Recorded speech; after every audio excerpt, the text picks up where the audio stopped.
De acuerdo con la Secretaría de Salud, la donación de órganos consiste en el acto de dar un órgano, tejidos o células de sí mismo a otra persona que lo necesita para mejorar su salud. La donación puede ser determinada por personas en vida cuando esta decisión no afecta a su salud, por ejemplo en el caso de riñones y médula ósea. Pero en otras ocasiones, esta determinación debe ser tomada por la persona antes de morir o por sus familiares cuando se trata de órganos como corazón, córneas, páncreas y pulmones. Por tratarse de un tema médico complejo, la donación de órganos está sujeta siempre a la supervisión y verificación de diferentes autoridades. Juan José Alvarado, Foro TV. Para hablar acerca de la donación de órganos, ya nos acompaña aquí en el estudio Marta Guzmán. ¿Cómo estás, Marta? Muy bien, Paula, gracias. Buenas tardes. También nos acompaña el doctor Arturo Dib Curi, director general del Centro Nacional de Trasplantes. ¿Qué tal, doctor? Gracias por acompañarnos. Muchas gracias a ustedes. A ver, platíquenos, ¿cómo está México en materia de donación de órganos? Somos un país que donamos mucho, pero seguramente hará falta. Sí, bueno, estamos cumpliendo justamente hace unas semanas el 50 aniversario del primer trasplante que se hizo en México. O sea, ya son 50 años de esta práctica en nuestro país y desde entonces se han hecho casi 80,000 trasplantes de órganos y tejidos en México. El acto de la donación es muy importante porque el trasplante de órganos es el único procedimiento de la medicina en donde no podemos comprar el insumo. No hay forma de que un laboratorio nos dé los insumos. Aquí se requiere que otro ser humano sea el proveedor. Y esto hace que la donación tenga un aspecto sociológico muy importante. La única forma de proveernos pues, de estos órganos es que todos estemos aceptando donar cuando morimos. Ahora, es algo que no, bueno, pienso, no cuesta nada en el sentido de que cuando morimos, pues la diferencia entre que te entierren con tus órganos a que los dones, pues mejor ayudas, ¿no? Claro, además esto, ya ahora el incinerar es algo mucho más frecuente que antes, entonces yo diría pues de que los incineren a que se puedan trasplantar. Claro, es mucho más complicado de lo que uno se imagina el poder donar.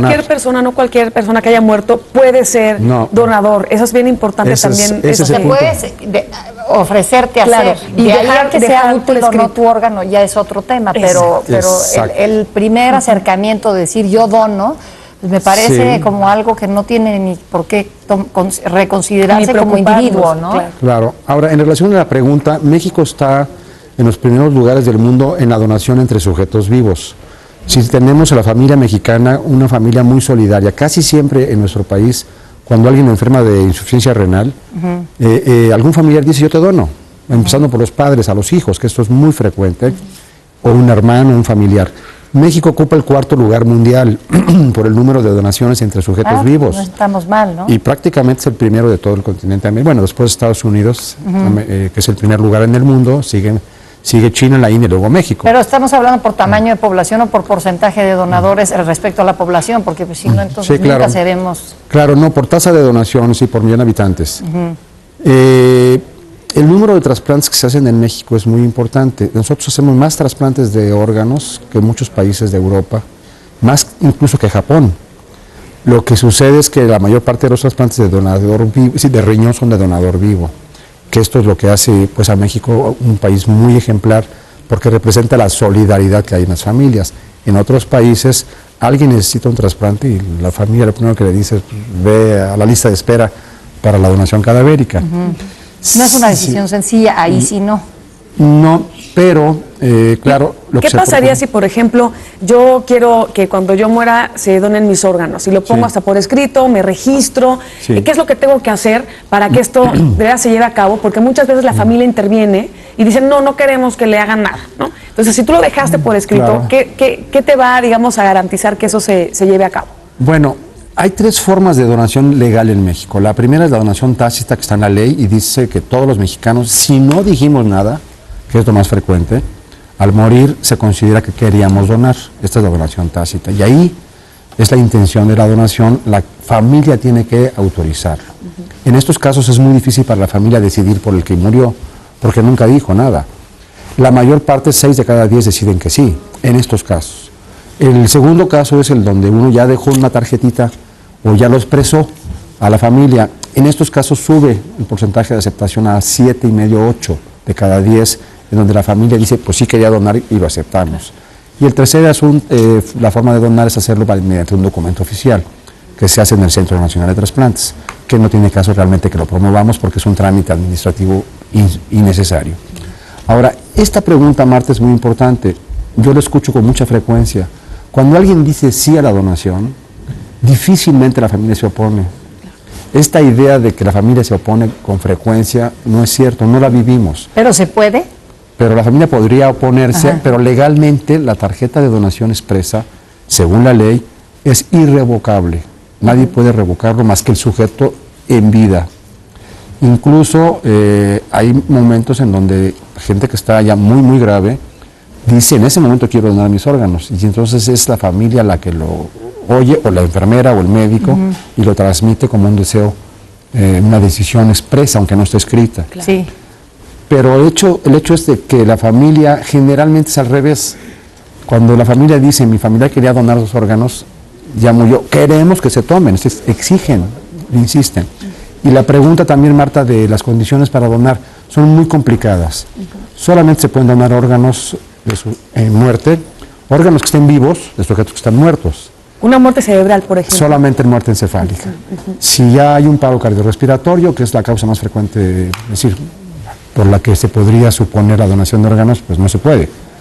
En paro cardiorrespiratorio, ni las córneas. Sí, las córneas sí. Cuando alguien muere con paro cardiorrespiratorio o incluso de algún padecimiento no transmisible, se pueden donar las córneas, los tejidos, se puede donar piel, se pueden donar huesos, los tejidos. Los órganos, así como tal, completos, solamente tienen que tomarse mediante el concepto de muerte encefálica. El sujeto tiene que tener el corazón latiendo en el momento que se toman los órganos.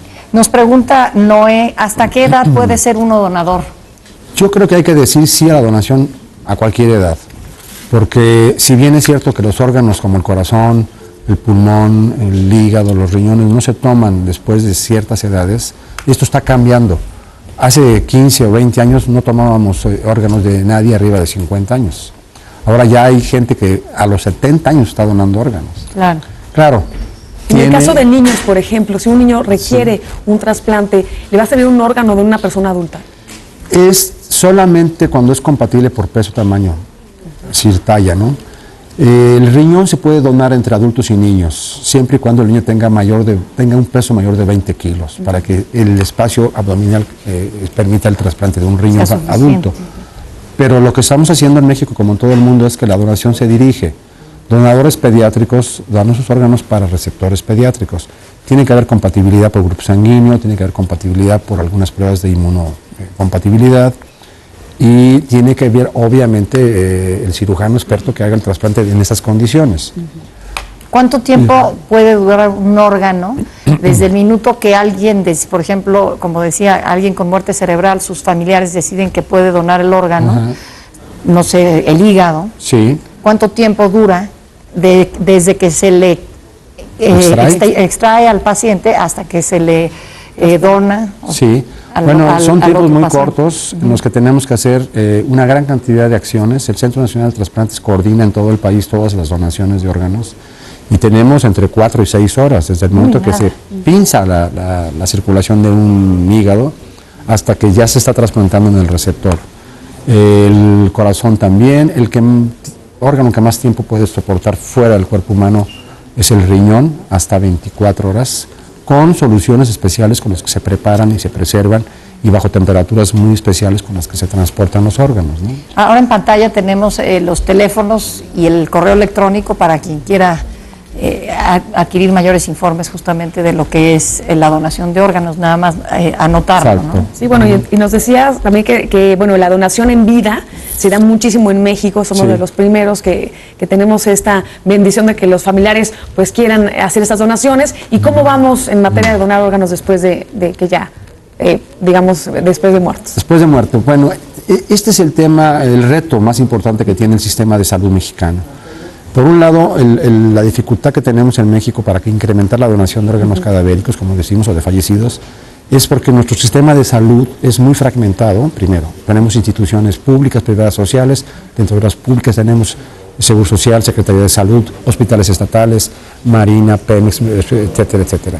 Y dentro de la organización del Sistema Nacional de Salud también tenemos otro conflicto, que es los hospitales donde la gente muere, que son hospitales de urgencias y traumatología, ahí no se hacen trasplantes. nuestro sistema mexicano obliga a coordinar acciones para tomar órganos en ese hospital y trasladarlos a los hospitales donde sí se hacen trasplantes. Va creciendo la donación. El año pasado tuvimos 1.300 donaciones en el país. Hace 10 años no te llegamos ni 300. Debemos incrementar mucho, este es el reto. Y muchos estados de la República están rezagados, alrededor de 15 estados tienen muy poca actividad y otros 15 tienen mejor actividad y 5 estados tienen mucha actividad. Y en esos 5 estados, si yo hago estadísticas, me da un promedio de 18 a 20 donaciones por millón de habitantes, que es la tasa promedio internacional. ¿Sí? Doctor Arturo Dipuri, muchísimas gracias por estar aquí el día de hoy para hablar de esta donación de órganos. No, muchísimas gracias por la invitación y encantado de estar con ustedes. Gracias. Marta, gracias también. Gracias a ti, muchas gracias. Para saber más acerca de la donación de órganos, vamos a ver la respuesta digital de Daniel Escalante. La donación de órganos en México es un tema que está en proceso de aceptación cultural. La Cruz Roja Mexicana es una de las instituciones que apoya la donación de órganos para el servicio de la comunidad. Médicos, enfermeras, técnicos, trabajadores sociales se ocupan de crear una cultura de donación y fomentar el número de trasplantes que se requiere en el país. Si quieres más información, visita la página de la Cruz Roja, www.cruzrojadf.org.mx, y si quieres ir directamente a la parte de la donación de órganos, es la misma dirección, cruzrojadf.org.mx, /donación-medio órganos. Y si estás interesado en ser un donador de órganos o quieres conocer cómo funciona este programa en nuestro país, visita la página web del Centro Nacional de Transplantes. La dirección es cenatra.salud.gov.mx y también te puedes registrar como donante en el 5631-1499 o 01800-2017-8614-62. Soy Daniel Escalante y esto fue La Respuesta Digital.